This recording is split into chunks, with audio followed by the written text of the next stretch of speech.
एक बार के लिए सोचकर देखिए कि अगर हमारा सूर्य अचानक से गायब हो जाए तो क्या होगा। धरती पर क्या होगा अगर सूर्य सिर्फ 1 घंटे के लिए या 24 घंटे के लिए या फिर पूरे 1 महीने के लिए गायब हो जाए।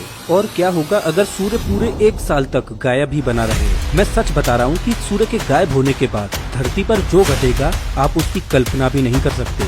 जैसा कि हम सब जानते हैं कि सूर्य के प्रकाश को धरती तक पहुंचने में लगभग 8 मिनट 20 सेकंड का समय लगता है। अगर सूर्य अचानक से गायब होता है तो अगले 8 मिनट 20 सेकंड तक तो पृथ्वी पर पता ही नहीं चलेगा कि सूर्य गायब हो चुका है, क्योंकि सूर्य ने जो आखिरी प्रकाश छोड़ा होगा उसको धरती तक पहुंचने में अभी 8 मिनट 20 सेकंड का समय लगने वाला होगा। जब सूर्य का आखिरी प्रकाश आना बंद हो जाएगा तब सूर्य के गायब होने का उधर पता चलेगा जहां पृथ्वी पर दिन का वक्त होगा। दिन में अचानक ही रात हो जाएगी। थोड़ी देर पहले जो आसमान नीला दिखाई दे रहा था वो अचानक ही काला हो जाएगा, जिसमें टिमटिमाते तारे नजर आने लगेंगे। लोगों को ये तो लगेगा कि आसमान में कुछ तो हुआ है, लेकिन सूर्य ही अचानक अपनी जगह से गायब हो चुका है, इसके बारे में लोग तुरंत जान ही नहीं पाएंगे। धरती पर जिस हिस्से में रात होगी वहाँ तो लोगों को बिल्कुल भी अंदाजा नहीं लगने वाला कि सूर्य गायब हो चुका है, क्योंकि वहाँ तो पहले से ही अंधेरा था। लेकिन धरती के रात वाले हिस्से में भी अंधेरा पहले से ज्यादा बढ़ जाएगा, क्योंकि जैसा कि हम जानते हैं कि चंद्रमा की खुद की कोई रोशनी नहीं होती। चंद्रमा सूर्य के प्रकाश से चमकता है और धरती पर चांदनी बिखेरता है। लेकिन सूर्य के गायब होने के बाद चंद्रमा भी चमकना बंद कर देगा, जिससे पृथ्वी पर और ज्यादा अंधेरा बढ़ जाएगा। लेकिन फिर भी कुछ समय तक ये ब्राइट नॉर्दर्न लाइट फिर भी दिखाई देती रहेगी, क्योंकि पृथ्वी के मैग्नेटिक फील्ड और आइनोस्फीयर को स्टेबल होने में थोड़ा समय लगेगा। लेकिन कुछ समय के बाद ये रोशनी भी बंद हो जाएगी। धरती पर केवल आर्टिफिशियल रोशनी ही बची रह जाएगी, जो पावर प्लांट्स के द्वारा हमें मिलती रहेगी। सनलाइट न मिलने के कारण पृथ्वी के सभी पेड़ पौधे फोटोसिंथेसिस की क्रिया करना बंद कर देंगे, जिससे नेचुरल तरह से ऑक्सीजन बनना बंद हो जाएगी। लेकिन हमें इसकी कोई फिक्र करने की जरूरत ही नहीं है, क्योंकि अभी भी पृथ्वी पर इतनी ऑक्सीजन रहेगी कि वो अगले कई 100 सालों तक हमें जिंदा रख सके। पृथ्वी पर तापमान गिरना शुरू हो जाएगा। सूर्य के गायब होने के महज 1 घंटे के बाद ही धरती के जिस हिस्से में दिन था उधर कोहराम मचने लगेगा, क्योंकि अब तक उन्हें पता चल चुका होगा कि सूर्य गायब हो चुका है और उधर लोगों में पैनिक मचा होगा। लेकिन जिधर रात थी उधर अभी भी लोग चैन की नींद सो रहे होंगे।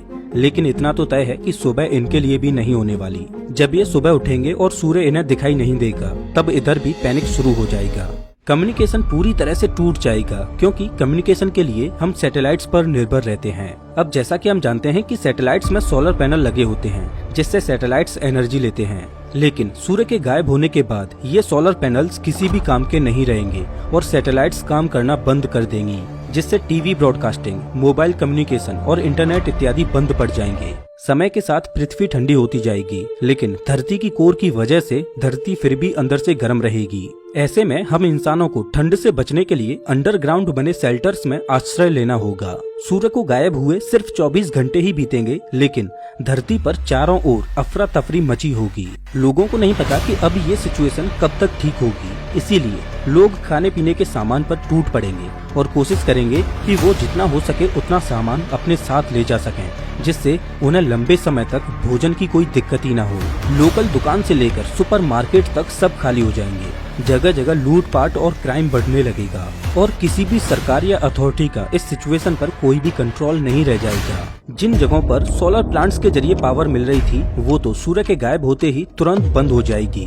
लेकिन अभी भी न्यूक्लियर पावर प्लांट्स और हाइड्रो इलेक्ट्रिक प्लांट्स इत्यादि के द्वारा कुछ जगहों पर पावर मिलती रहेगी। सूर्य के गायब होने के 24 घंटों तक तो पृथ्वी पर मौजूद जीवन पर ज्यादा कुछ प्रभाव नहीं पड़ेगा, लेकिन पहले 24 घंटों में सिर्फ हम इंसान ही ज्यादा प्रभावित होंगे, क्योंकि हम इंसान टेक्नोलॉजी पर ज्यादा निर्भर रहते हैं और बिना इलेक्ट्रिसिटी के हमारी टेक्नोलॉजी किसी काम की नहीं रहेगी। इन 24 घंटों में हम इंसान मानसिक तौर पर बहुत ज्यादा प्रभावित हो चुके होंगे, लेकिन असली कयामत की घड़ी तो अब शुरू होगी, क्योंकि 24 घंटों के बाद पृथ्वी पर महाप्रलय की एक चेन रिएक्शन शुरू हो जाएगी। 24 घंटों के बाद पृथ्वी का टेम्परेचर लगभग 15 डिग्री सेल्सियस रह जाएगा और जैसे जैसे समय आगे गुजरता जाएगा वैसे वैसे टेम्परेचर और ज्यादा कम होता जाएगा। छोटे छोटे इंसेक्ट्स और माइक्रो ऑर्गेनिज्म मरने लगेंगे, लेकिन समुद्री जीवन पर अभी तक इसका ज्यादा प्रभाव नहीं पड़ेगा, क्योंकि ओशियन करेंट्स की वजह से समुद्र के पानी को पृथ्वी के तल से हीट मिलती रहेगी। लेकिन सिर्फ 1 हफ्ते के बाद ही धरती पर कहानी पूरी तरह से बदल जाएगी। पृथ्वी का ओवरऑल टेम्परेचर -17 डिग्री सेल्सियस पर पहुंच चुका होगा। अब तक पृथ्वी पर मौजूद झील और नदियां जम चुकी होंगी। समुद्र पर बर्फ की एक मोटी चादर जम चुकी होगी। लेकिन अभी भी समुद्रों में बर्फ की मोटी चादर के नीचे पानी लिक्विड फॉर्म में होगा, क्योंकि उसको पृथ्वी के तल से हीट लगातार मिलती रहेगी, जिससे समुद्री जीवन उसमें आसानी से सरवाइव कर पाएगा। लेकिन ऐसा उन्हीं जगहों पर होगा जहां समुद्र की गहराई बहुत ज्यादा होगी। कम गहराई वाली जगहों पर समुद्री जीवन खत्म होने लगेगा। पृथ्वी पर मौजूद जो पेड़ पौधे थे वो अब तक खत्म हो चुके होंगे और शाकाहारी जीवों के लिए भोजन खत्म होता जाएगा, जिससे फूड चेन टूट जाएगी और शाकाहारी जानवर भूख, प्यास और ठंड की वजह से दम तोड़ने लगेंगे। सिर्फ एक हफ्ते में ही पृथ्वी आइस एज में पहुंच चुकी होगी और पूरी पृथ्वी पर बर्फ जम चुकी होगी। अब आप सोच रहे होंगे कि एक हफ्ते में हम इंसानों का क्या होगा, तो आपको बता दूं कि हम इंसान बड़े ही स्मार्ट हैं। इतनी जल्दी कैसे हार मान लेंगे। अभी भी पृथ्वी पर जिन जगहों पर वोल्केनिक एक्टिविटी होती रहती है वहाँ पर टेम्परेचर इतना ज्यादा कम नहीं होगा और वहाँ पानी अभी भी लिक्विड फॉर्म में ही रहेगा। तो इंसान ऐसी जगहों पर जाकर अपने आप को कुछ समय के लिए बचा सकते हैं या अंडरग्राउंड शेल्टर्स में जाकर पनाह ले सकते हैं। लेकिन जाहिर सी बात है कि पृथ्वी पर जनसंख्या इतनी ज्यादा है कि सबका बच पाना बड़ा ही मुश्किल है। तो इन परिस्थितियों में जिनके पास रिसोर्सेज ज्यादा होंगी उनके सरवाइव करने के चांसेस भी बहुत ज्यादा होंगे। और इस एक हफ्ते में पृथ्वी पर पूरी तरह से ब्लैकआउट हो जाएगा, क्योंकि अभी तक जो पावर प्लांट्स काम कर रहे थे वो भी काम करना बंद कर देंगे और पृथ्वी पर असली महाप्रलय अब शुरू होगी। पृथ्वी का तापमान हर दिन लगातार कम होता जाएगा और महज एक महीने में ही पृथ्वी का ओवरऑल टेम्परेचर -30 डिग्री सेल्सियस तक पहुंच जाएगा और अभी तक लगभग पूरी पृथ्वी बर्फ से ढक चुकी होगी। अभी तक पृथ्वी पर जितने भी पेड़ पौधे और जानवर थे वो लगभग खत्म हो चुके होंगे, लेकिन समुद्री जीवन अभी भी सरवाइव कर रहा होगा। और जहाँ पर भी थर्मल एक्टिविटी हो रही होगी, जैसे कि वोल्केनिक एक्टिविटी इत्यादि, वहाँ पर भी जीवन सुरक्षित होगा। लेकिन समय के साथ समुद्र में बर्फ की परत मोटी होती जाएगी और समुद्री जीवन को भी धीरे धीरे अपनी चपेट में लेती जाएगी।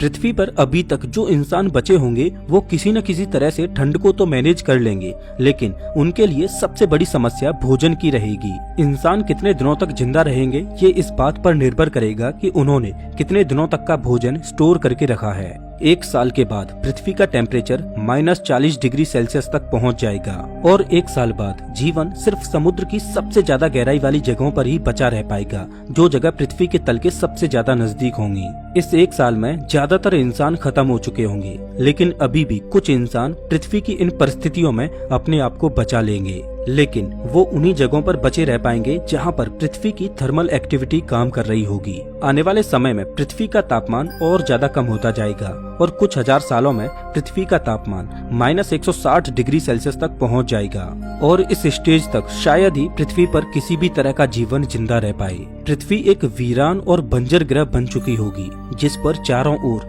बर्फ ही बर्फ होगी। सूर्य के गायब होने के बाद पृथ्वी पर क्या होगा ये तो हमने सिर्फ एक पहलू को जाना, लेकिन क्या आपने सोचा है कि सूर्य के गायब होने के बाद अंतरिक्ष में पृथ्वी का क्या होगा? जैसा कि हम जानते हैं कि वो सूर्य ही है जो सोलर सिस्टम में मौजूद सभी प्लैनेट्स को अपनी ग्रेविटी से बांधे हुए है।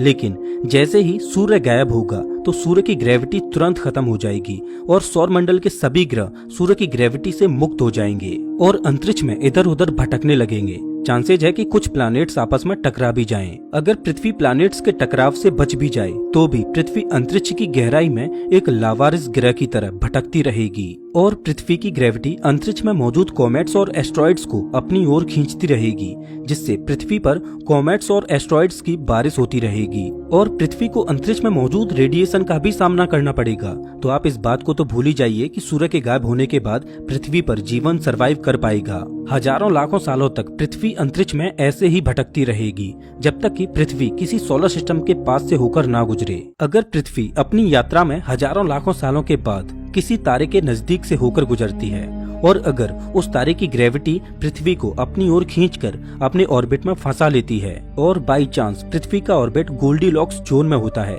जहाँ पानी को लिक्विड फॉर्म में रहने के लिए आइडियल टेम्परेचर रहता है, तो पृथ्वी पर कंडीशंस फिर से बेहतर होने लगेंगी। लेकिन इस पर नए जीवन को पैदा होने में कितना वक्त और लगेगा, ये पृथ्वी की परिस्थितियां ही तय करेंगी। दोस्तों, मैं आपको याद दिला दूं कि ये केवल एक फैंटेसी थी। असल जीवन में सूर्य कहीं नहीं जाने वाला। अभी तो हमारे सूर्य और पृथ्वी का भविष्य अरबों सालों तक सुनहरा है। वैज्ञानिकों का मानना है कि अभी से कुछ बिलियन सालों के बाद जब हमारा सूर्य बूढ़ा हो जाएगा, तब ये एक रेड जायंट में तब्दील हो जाएगा और सूर्य का आकार इतना बड़ा हो जाएगा कि ये मरकरी, वीनस और पृथ्वी तक को निगल जाएगा। और एक समय ऐसा आएगा जब हमारे सूर्य में एक सुपरनोवा विस्फोट होगा, जिसमें हमारे सूर्य का अंत हो जाएगा और पीछे रह जाएगी सूर्य के सेंटर में कूलिंग स्टेलर कोर, और सूर्य एक ठंडा व्हाइट ड्वार्फ बन जाएगा। और एक्सप्लोजन के बाद जो भी चीजें बची रह जाएंगी, वो सभी इस व्हाइट ड्वार्फ के चारों ओर ऑर्बिट कर रही होंगी। और हम उम्मीद करेंगे कि उस समय तक मानव प्रजाति